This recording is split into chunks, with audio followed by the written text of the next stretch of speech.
Tonight, we report on how there is remodeling going on at the Grant County Fairgrounds and how the people reacted to the newest business in Ephrata. What's happening in sports, Bob?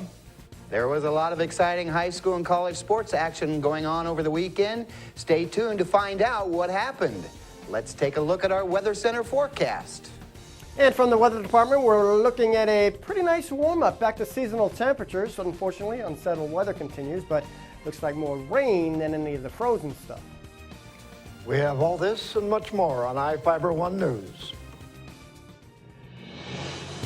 From the iFIBER 1 HD studio here in the heart of the Columbia Basin, this is iFIBER 1 News. Your #1 source for local news, sports headlines, and our very own Weather Center forecast covering the entire Columbia Basin. This is iFIBER 1 News, and it starts now.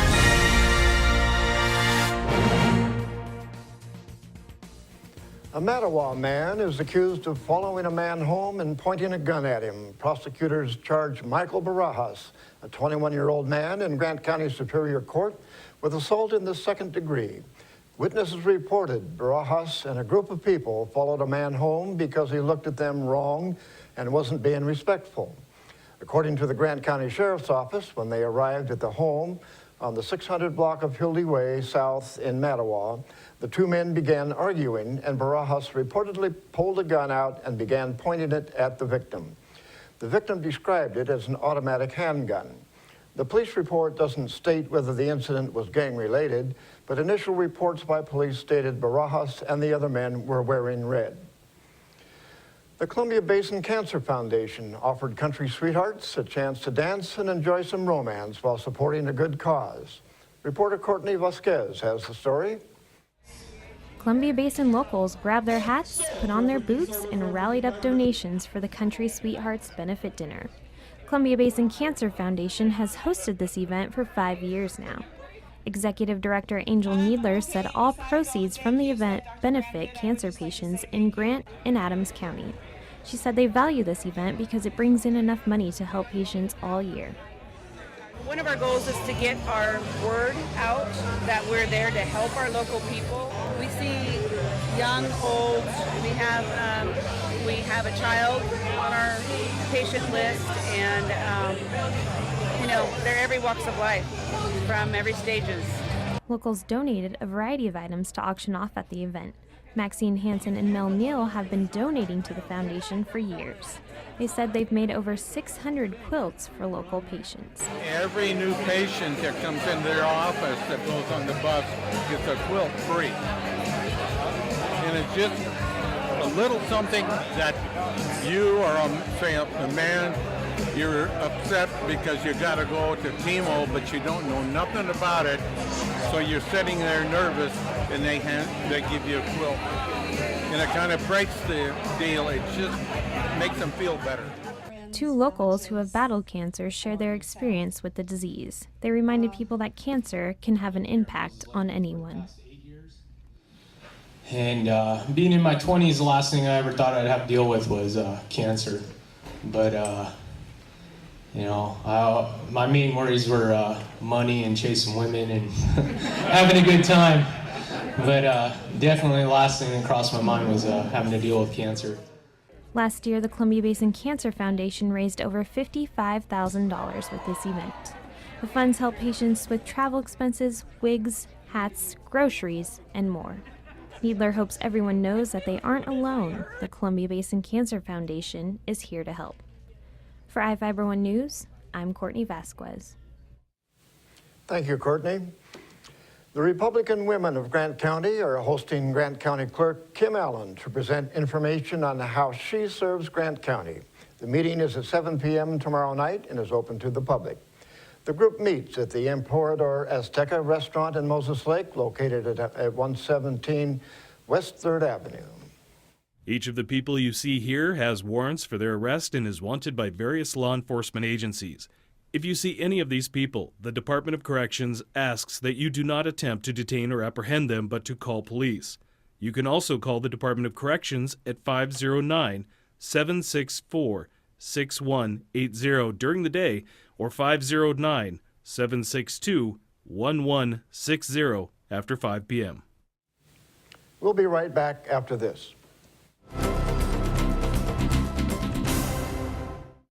Good food, cold beer, and plenty of entertainment. That's what Sporty Steakhouse is all about. Open 6 a.m. every day. We offer over 100 reasonably priced menu items with 24 different ice-cold beers on tap and a wide variety of spirits. Come in with your favorite group, watch the game on our big screen TV, shoot pool, play shuffleboard, and more. We have live music and DJs, so find us on Facebook for upcoming events. Located on East Broadway Avenue in Moses Lake. Sporty Steakhouse, where good friends meet. Did you know that Little Chiefs Childcare is expanding their Juniper Street location? This great new place across from Moses Lake Clinic is designed just for preschool and school-aged children. For over 8 years, Little Chiefs kids like me have found the love and attention every child needs to be healthy and happy. The grown-ups there have gone to college, so they know how to make sure kids from 1 month to 12 years old have a great place to learn and play. Come join our growing Little Chiefs tribe. Well, hi there, everybody. Meteorologist Don Morelli with you here on iFIBER Channel 1 News. Your weather forecast overnight tonight is brought to you by Bud Cleary Toyota dealers. Toyota, let's go places. Well, the temperature is going up, at least slowly, but at least we're finally getting to more seasonal temperatures during this work week. Lows tonight actually aren't going to fall all that much from where they've been most of the day, which is generally maybe the lower to mid-20s to wake up to. But another band of little light precipitation coming across, particularly southern sections tonight. Could be a few slick spots. Moses Lake again maybe in the morning.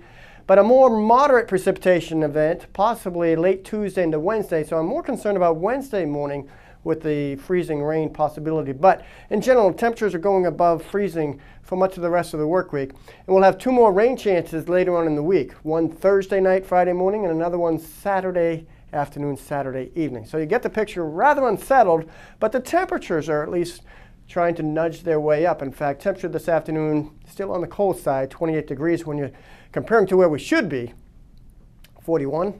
So again, hopefully we'll be getting closer to these seasonal levels later in the week. 18 was a morning low, a trace of precipitation, so a little slippery start in some areas this morning.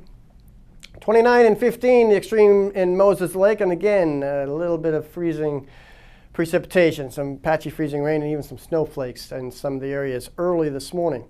Looking at the current conditions, partly cloudy skies, 27 degrees. We're in a little shadow effect from the precipitation for the time being, but wouldn't be surprised we see a little moisture moving our way overnight tonight, particularly southern areas, as I mentioned. Here we are by morning, and again, most of the moisture gets caught in the Cascades to our west, and again, when winds come over the higher elevations, squeeze it out of the moisture, out of the clouds, and then they come down in the slopes and it dries out. So that's the shadow effect that we see quite a bit here in the Columbia Basin.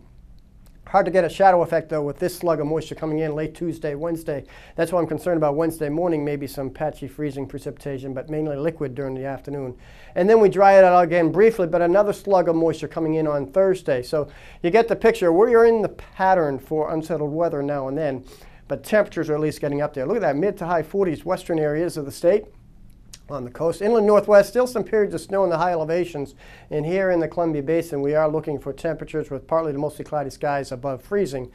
So after maybe some brief freezing precipitation, particularly in a few spots, we're looking for not too bad of an afternoon. Tomorrow night, Tuesday night and Wednesday morning, though, maybe some freezing rain. But the rest of the week, looking above freezing and maybe just some scattered showers to take us through the week. It's a fact. Toyota offers 10 different vehicles with available 4- or all-wheel drive. So when roads are a challenge, we have your answer with great limited time savings, including the best-selling RAV4. Right now with APR financing as low as 0%. Or go for the larger Highlander with $1,000 cash back. Or the same 0% APR. Both ready to take you down winter's toughest roads. Discover Toyota's 4- and all-wheel drives for yourself. Visit any of your Inland Empire Toyota dealers today. Toyota. Let's go places.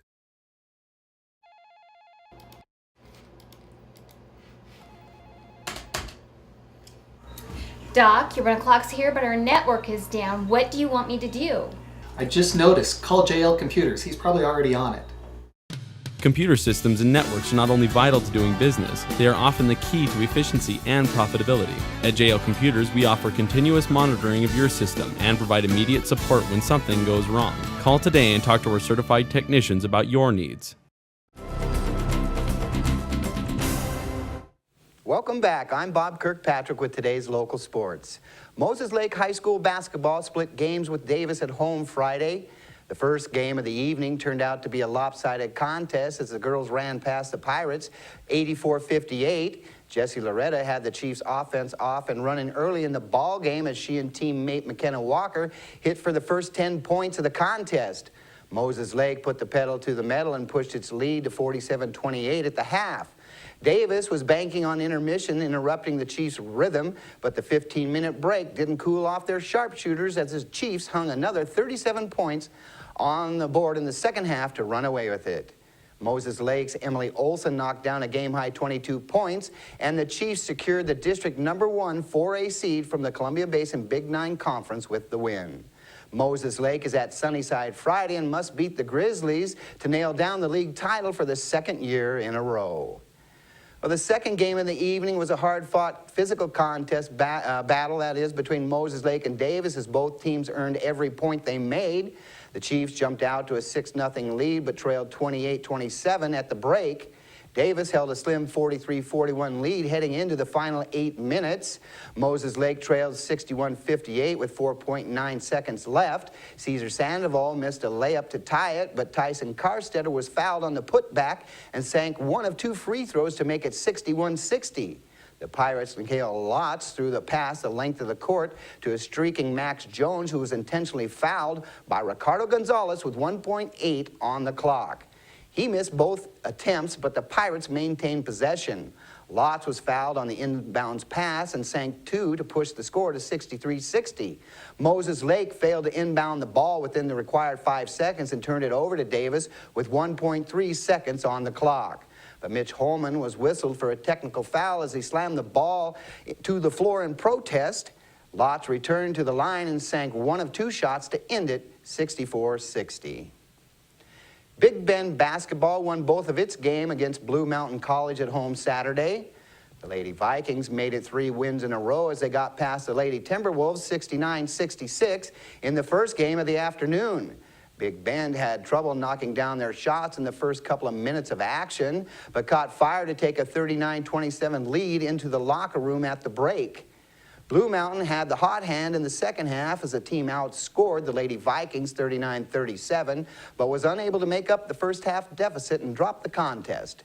Aubrey Vale hit 3 of 7 shots from behind the arc to finish with a game-high 22 points. The victory moves Big Bend to 6-4 in the NWAC East Region standings. The Lady Vikings are back in action Wednesday for a game at Columbia Basin College. The 0-10 Timberwolves gave the Running Vikes all they could handle in a 76-72 loss in the second game of the afternoon. Each time Big Bend went on a run, Blue Mountain had an answer and trailed by only 3 at the half, 45-42. The physical style of play disrupted the Running Vikes' leading scorer, Brendan Westendorf, who was held to under double digits in the first 20 minutes of the game. But Westendorf exploded for 19 second-half points to finish with a game-high 28. The 4-point victory improves Big Bend to 6-4 in the conference standings and puts the Running Vikes 2 games back of 8-2 Columbia Basin. The Moses Lake boys swim and dive team finished runner-up to Richland at the 4A District Regional Swim Diving Championships at Central Washington University Friday and Saturday. Brendan Eslick, who was voted Columbia Basin Big 9 Swimmer of the Year, paced the Chiefs' individual performers with first-place finishes in the 200 freestyle and the 100 butterfly. He, along with Zach Johnston, Madison Molitor, and Kaylin Conacher, set new district standards in the 200 and 400 free relay events. Johnston also set a Moses Lake High School record in the 500 freestyle and qualified for state with a second-place finish in the 200 freestyle. The Chiefs finished 10-0 to claim the Columbia Basin Big 9 title and will be sending 11 swimmers and 1 diver to the state meet at the King County Aquatic Center in Federal Way, February 21 and 22. Well, be sure and tune in tomorrow night for iFIBER 1 Sports live sports coverage of the Soap Lake Columbia Basin secondary basketball games. The action gets started at 6 p.m. Well, that's it for sports. We'll be right back after this. At High Mountain Hunting Supply, we have a saying that guides us. If we won't use it in the field, we won't sell it in the store. We take that seriously. Every gun, every rod, every bow that we sell is a product you can feel confident will help you land the biggest fish or harvest the biggest game. Our experts will help you find the right product for your needs. Come see us at 12238 North Frontage Road in Moses Lake or 223 North Mission in Wenatchee. High Mountain Hunting Supply, your source for hunting and fishing. Well, one thing I knew from being a patient myself was that a dental office is a scary place to come to. And so we wanted everything possible to make sure that our office is a comfortable place for our patients to visit.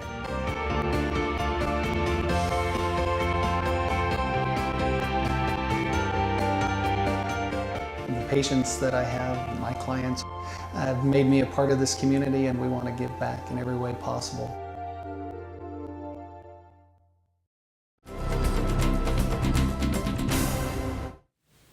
Our spotlight story tonight is about some renovations happening at the Grant County Fairgrounds. Here's reporter Jeff Chu with the story.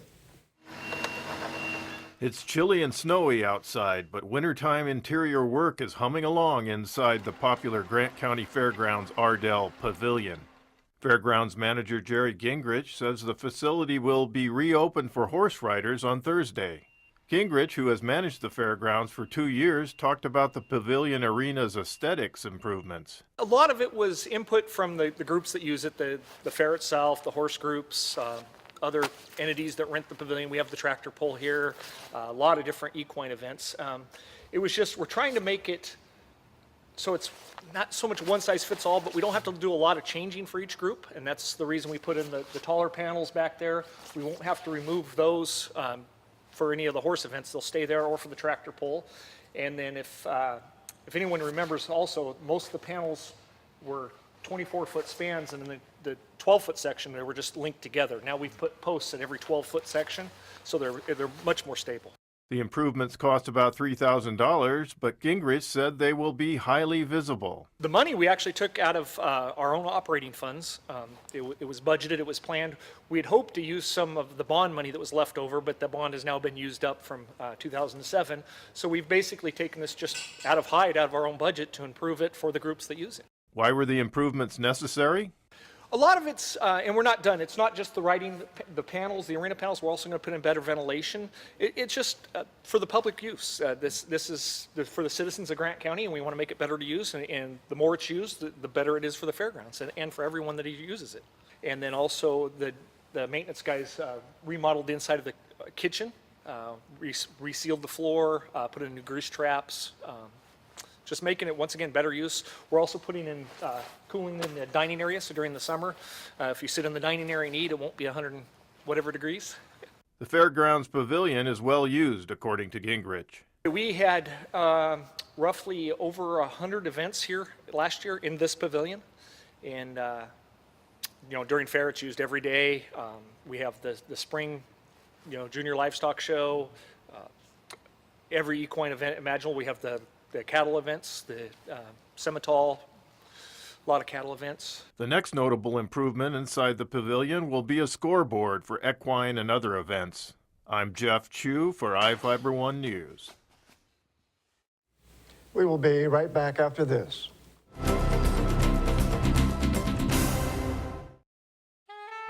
My mom was never comfortable in any of her chairs. Getting in and out of them was hard on her joints. We found a solution at In-Home Medical.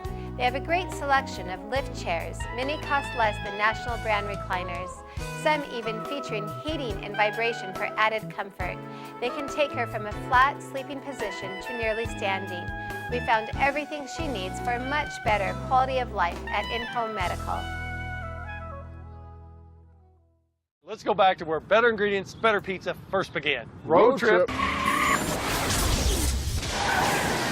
Wow, 1984. Let's celebrate. Celebrate 30 years of Papa John's. Get a large one-topping pizza for just 30 cents when you buy any large pizza at regular menu price. 30-cent pizza. Now that's pretty cool.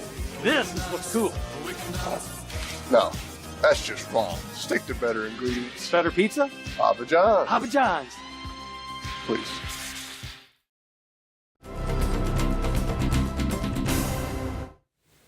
People lined up in Ephrata to get their first taste of the pita pit. Owner Pam Lessman said she decided to bring pita pit to Ephrata after multiple people gave her the idea. She has always loved pita pit restaurants and decided to contact the company. She received a response the next day and training on how to run the restaurant. Lessman said the interior of the restaurant reflects the positive mood she hopes to bring to the community. She believes the business will attract more than just Ephrata residents. She expects people from all over Grant County to come to try the food. The restaurant is located at 26 Basin Street Northwest in Ephrata. Lessman said the doors open at 10 a.m. and offers catering and delivery services.